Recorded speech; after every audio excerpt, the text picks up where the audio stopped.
saya waktu dekat Jordan hari tu. Allahumma salli alaihi ada sahabat saya tu, dia memang makan pun tangan kiri. Saya tanya kat dia, kenapa makan tangan kiri? Tu orang Arab. Lalu dia kata, sallallahu alaihi wasallam, dia kata dikidal. Makannya dia pegang sudunya, dia suap dengan tangan kiri lah. Lepas tu saya kata, ada hadis Nabi SAW larang kita makan tangan kiri, makan tangan kanan. Kemudian Allah SWT, kemudian dia kata, boleh tengok hadis tu. Rupanya dia tak tahu hadis tu. Tak apalah, kita pun tunjuk kat dia. Dan tuan-tuan, Allah SWT, dan start pada hari tersebut, dia terkesan dengan hadis Nabi SAW yang suruh makan tangan kanan dan jangan makan tangan kiri itu. Start pada hari tersebut, dia praktis untuk makan tangan kanan. Dan subhanallah, lepas pada tu, dia makan dengan tangan kanan. Rupa-rupanya tuan-tuan, Allah SWT dalam satu urusan, dalam satu kehidupan, kadang-kadang dia boleh praktis untuk dia buat. Jadi kesungguhan dia untuk dia melaksanakan benda tersebut, dia praktis, memang dia dominannya sebelah kiri. Dia buat apa pun dia akan menulis pun tangan kiri sebagainya. Dan ada orang yang macam tu.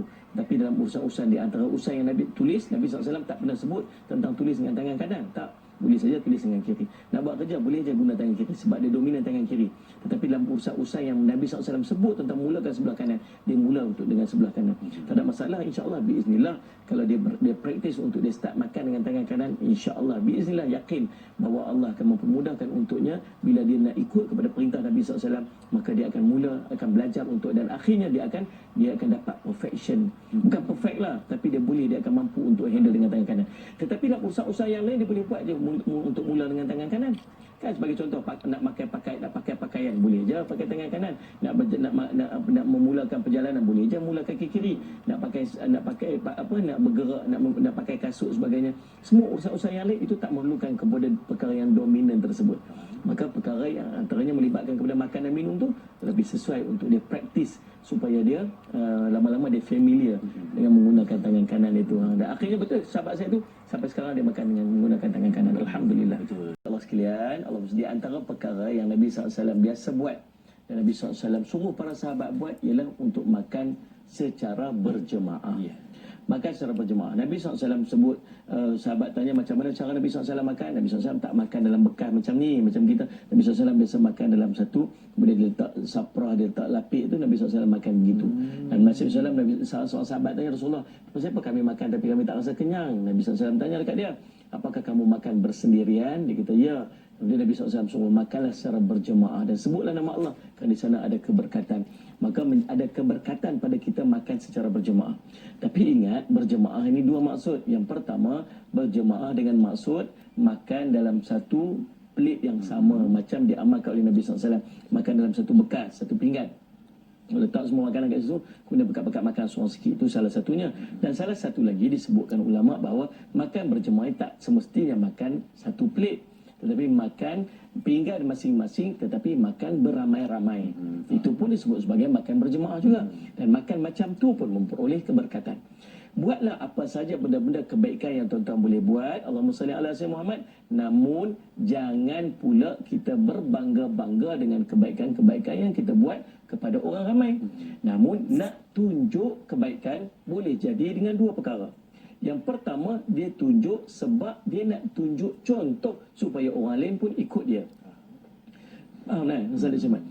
Saya dia cerita apa semua, Da'i Azrin kalau dekat rumah makan macam mana? Saya jenis makan macam itulah. Kami biasa duk makan macam ni, makan keluar macam ni sebagainya. Dia cerita dekat Da'i Azrin. Saya nak sebut Adinda Azrin ni. Cerita pasal Da'i Muhammad. Tujuan cerita tu adakah untuk berbangga-bangga? Tak, untuk jadi panduan. Kok boleh tiru saya dan saya dapat pahala dia. Nabi sebut, man dalla ala khair falahu mithlu ajri fa'ili. Siapa tunjuk satu benda kebaikan, maka pahala itu sebagaimana dia melakukan. Dia masuk tabur lalu kat depan dia pun letak tabur. Letak bagi nampak sikit duit tu, bagi nampak sikit, tunjuk kat orang sebelah. Tunjuk tu bukan sebab nak tunjuk duit tu, tapi nak supaya orang sebelah pun masuk duit juga, tiru perbuatan tersebut, dan dia nak ganjaran pahala dia. Yang kedua, dia tunjuk sebab dia nak riak. Dia tunjuk tu sebab dia nak bangga-bangga dengan apa yang dia buat.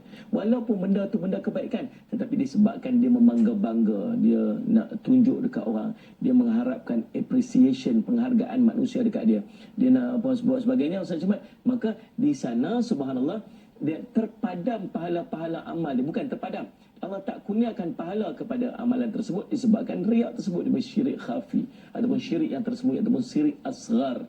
Dia mengharapkan kelebihan-kelebihan atau mengharapkan pandangan manusia atas perbuatan yang dia buat riak tu. Maka kedua-dua tersebut berkait dengan apa yang ada dalam hati dia. Apa lagi? Kita yang kita tak tahu apa dalam hati dia, kita jangan menjadi hakim. Kita jangan apa dia panggil judgemental. Jangan jadi hakim yang menghukum. Tu nak tunjuk tu riak tu. Padahal dia nak tunjuk tu sebab dia nak tunjuk contoh teladan yang baik kat kita. So kita tak tahu apa yang ada dalam hati dia. So kita apa yang kita kena buat, kita sangka baik je. Oh, dia nak tunjuk tu pasal dia nak aku tiru kot. Okey, selesailah. Daripada kita apa? Tu nak tunjuk tu sebab riak tu. Padahal dia tak riak. Dah jadi salah dekat kita. Maka tak salah untuk kita bersangka baik kalau ada orang-orang yang kadang-kadang dia update kat Facebook dia. Dia dah apa ajalah kita makan jemaah, tengok kami keluarga semua makan jemaah. Saya tak apalah ni apa mau nak tunjuk-tunjuk apa orang. Tak, mungkin itu dia nak bagi dalam ramai-ramai friendly yang duduk ada 5,000 orang, mungkin 10% lah, 10 ada 50 orang. Nah, ada apa ni 50 orang ke yang akan tiru apa yang dia buat, maka dia dapatlah pahala daripada apa yang dia tunjuk tu. Wallahu a'lam bishawab. Boleh jadi antara sahabat-sahabat kita yang menyaksikan melalui Facebook kan. Masya-Allah, Ustaz Muhammad ramai yang menyaksikan melalui Facebook, dan jangan lupa untuk kita sedekahkan ilmu pada pagi ini. Saya tolong cakap je, dan yang Azrin tolong jadi moderator. Lepas tu abang cameraman apa semua, Salih Semak dia buat kerja masing-masing dekat dalam apa semua ni. Ramai orang kat depan ni, masing-masing dia buat kerja masing-masing. Kami semua mengharapkan ada sedikit ganjaran pahala daripada apa yang kita bincangkan. Dan kita pun jangan tinggalkan peranan ni. Peranan kita ialah untuk kita share pula pada orang lain. Kalau ada 3,000 orang yang menyaksikan sekarang ni, 3,000 share lagi, kita share lagi. Salih Alaihi Muhammad. Dan ada 3,000 orang lagi yang akan dapat sebagainya. Dan semua ni masing-masing main peranan untuk mengambil sedikit ganjaran pahala daripada perkongsian ilmu kita pagi ini. Baik Mujahidah Salihah, salah seorang daripada sahabat kita yang menyaksikan melalui Facebook. Tuan-tuan, Allahumma salli ala sayyidina Muhammad. Nabi Islam ini sangat bersih. Sebab tu Nabi SAW sebut at-tuhur syatrul iman. Bersuci itu separuh daripada iman. Dalam satu riwayat lain menyebutkan an-nadhafatu minal iman. Kebersihan itu separuh daripada iman. Kita ni setiap dari saya ke, dari Azrin ke, sahabat-sahabat yang menyaksikan melalui Facebook ke, sahabat-sahabat yang menyaksikan melalui kaca TV di rumah-rumah kita, Ustaz Alaihi Muhammad. Kita semua ni man qala la ilaha illallah fahuwa da'i. Siapa yang mengucapkan 2 kalimah syahadah, dia adalah da'i.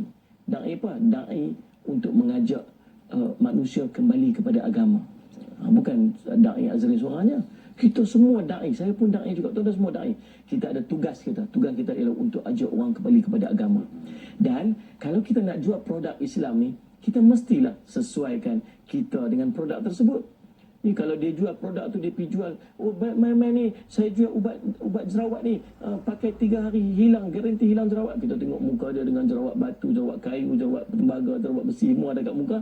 Kita tak attract untuk beli sebab dia tak represent produk yang dia jual. Kita bawa produk kita nama Islam. Islam kata bersih separuh pada iman. Maka sepatutnya orang Islam yang nak bawa Islam, kita dalam keadaan bersih, cantik, smart, segak. Pakaian kita smart, segak, Ustaz Smart. Pakaian kita kemas, janggut kita smart. Tuan-tuan, Ustaz Smart, orang perempuan pakai cantik, kemas, elok. Sebab apa? Sebab kita present produk kita nama Islam. Orang tengok kita, orang berkenan pada Islam. Tapi kalau tengok selekeh saja, pakaian comot-comot, tak berayan, semua sebagainya, rambut sebagainya, Allah tak cantik, tak kemas, kata aja, mainlah masuk Islam. Orang tu kata apa? Kalau aku masuk Islam macam ni, kena pakai. Sedangkan dia pakai dengan kot, dengan tie smart. Kan kita tak represent. Maka tuan-tuan, Allahumma salli ala sayyidina Muhammad, smart. Nabi SAW sangat kemas. Nabi SAW, seorang sahabat Nabi SAW datang, rambut tak bersikat. Dia pergi balik rumah kamu, sikat rambut kamu cantik-cantik. Smart. Orang Islam kena smart. Allahumma salli ala Muhammad, seorang lelaki iman, gigi dia kuning. Bila balik gosok gigi, dia suruh gosok gigi sebab kemas. Orang Islam mesti smart, orang Islam mesti kemas, cantik, segak. Itu orang Islam. Sebab apa? Sebab kita, kalau kita tak mampu untuk berdakwah, mengajak orang, bercakap untuk mengajak orang kepada Islam, paling tidak kita tunjuk contoh teladan. Dia panggil dakwah bilhal, dakwah dengan watak pakaian smart sebagainya, untuk orang mengajak orang kembali kepada Islam. Yang kedua, dari segi kesihatan. Kita dalam keadaan kita ni, Allahumma salli, Nabi SAW sebut, al-mu'minun qawi khairun wa ahabba ila Allah minal mu'minun da'if. Atau kama qala SAW, mukmin yang kuat ini, mukmin yang sehat, yang kuat itu lebih baik dan lebih dicintai oleh Allah berbanding dengan mukmin yang dhaif, yang lemah. Jadi nak dapat, kita nak pi belajar pun kena sihat. Kita nak bangun qiyamul lail malam-malam pun kena sihat. Kita nak pergi solat berjemaah kena sihat. Kita nak pergi kerja nak kena sihat.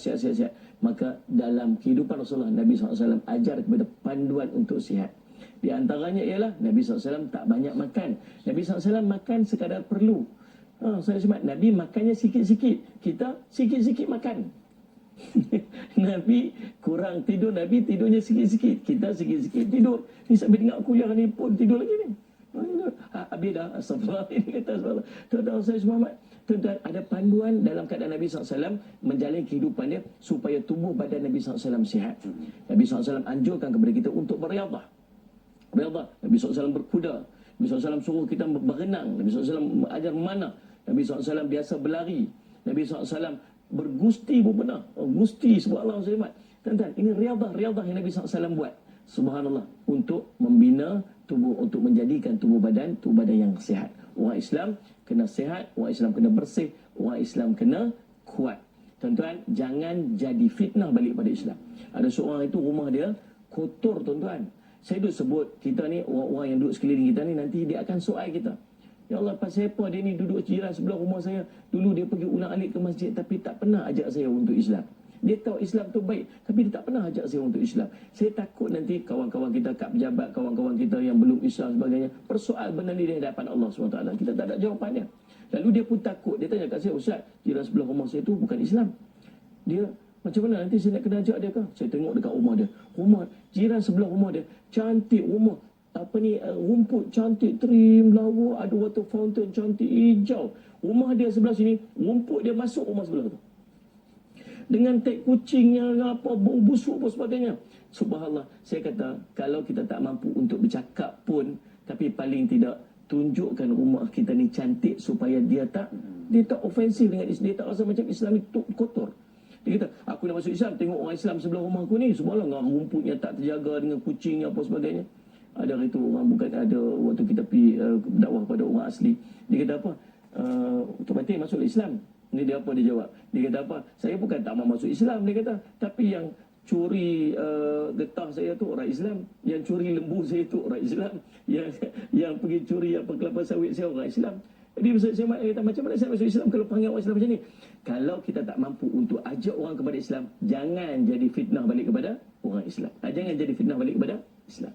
Wallahu a'lam. Baik, itu jawapan. Tak menjadikan kita ni sia-sia. Allah kata, kuntum khairu ummatin ukhrijat linnas ta'muruna bil ma'ruf wa tanhauna 'anil munkar wa tu'minuna billah. Sebut Allah Allah kata apa? Kamu ni khairu ummah, sebaik-baik umat yang Allah keluarkan daripada kalangan manusia seluruhnya. Tugas kamu ialah mengajak kepada ma'ruf, menghalang daripada munkar, dan kamu beriman kepada Allah SWT. Wal takum minkum ummatun yad'una ilal khair wa ya'muruna bil ma'ruf wa yanhauna 'anil munkar wa ulaika humul muflihun. Dalam surah Ali Imran Allah sebut lagi, sallallahu alaihi Muhammad, hendaklah ada sekelompok daripada kamu orang-orang yang mengajak kepada al-khair. Al-khair ni masuk Islam. Kata ulama-ulama mufassirin, sallallahu alaihi wasallam, masuk kebaikan tetapi dimasukkan ila Islam.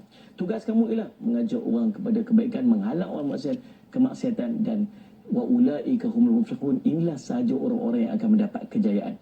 Tugas kita sungguh ajak orang untuk agama, sungguh ajak orang untuk Islam.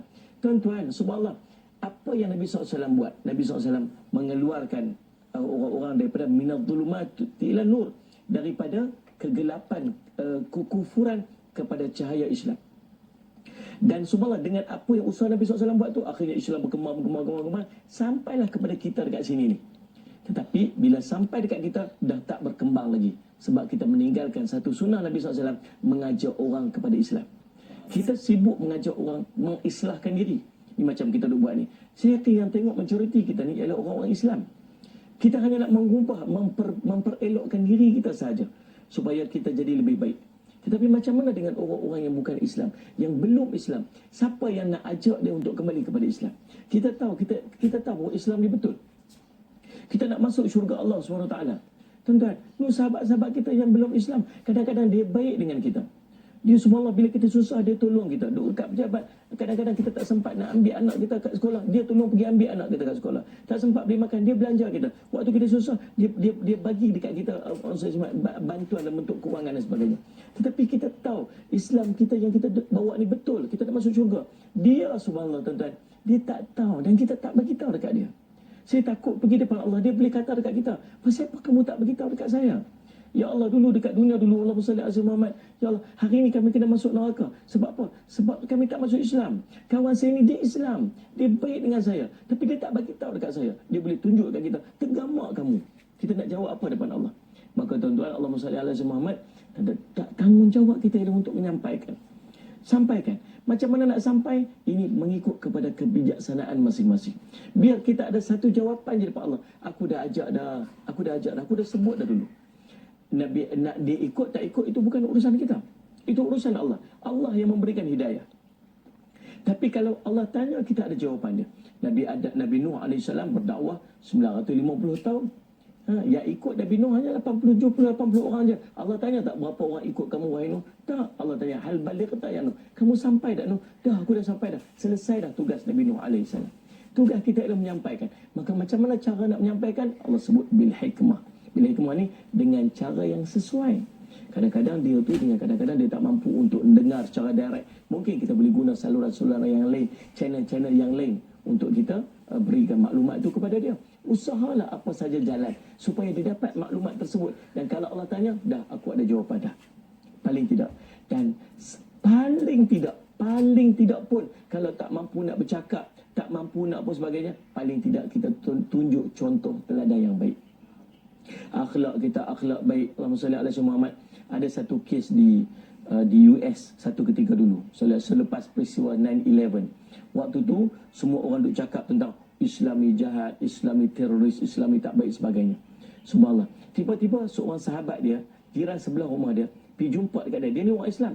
Dia kata, sahabat salli ala Muhammad, aku tak percaya orang Islam ni teroris. Dia kata, bukankah setiap hari media duk cerita orang Islam teroris, orang Islam teroris? Kamu tak percaya? Dia kata, saya tak percaya. Pasal apa tak percaya? Dia kata, macam mana saya nak percaya? Saya tiap-tiap hari, dia kata, isteri saya letak sampah dekat depan, nak pergi buang dekat tong sampah. Dia kata, bila saya keluar tengok, sampah tu dah tak ada. Saya tengok dekat CCTV, saya tengok isteri kamu pergi ambil sampah itu, tolong pergi buangkan. Kasut saya berselerak, saya tengok anak-anak kamu, tengok CCTV, anak-anak kamu tolong susun selipar kasut saya bagi cantik-cantik. Ada sampah dekat depan, saya tengok yang sapu sampah dekat ruang hadapan rumah saya ialah isteri kamu. Ini bukan kerja orang teroris, ini kerja orang baik. Sahabat, hari ini aku masuk Islam.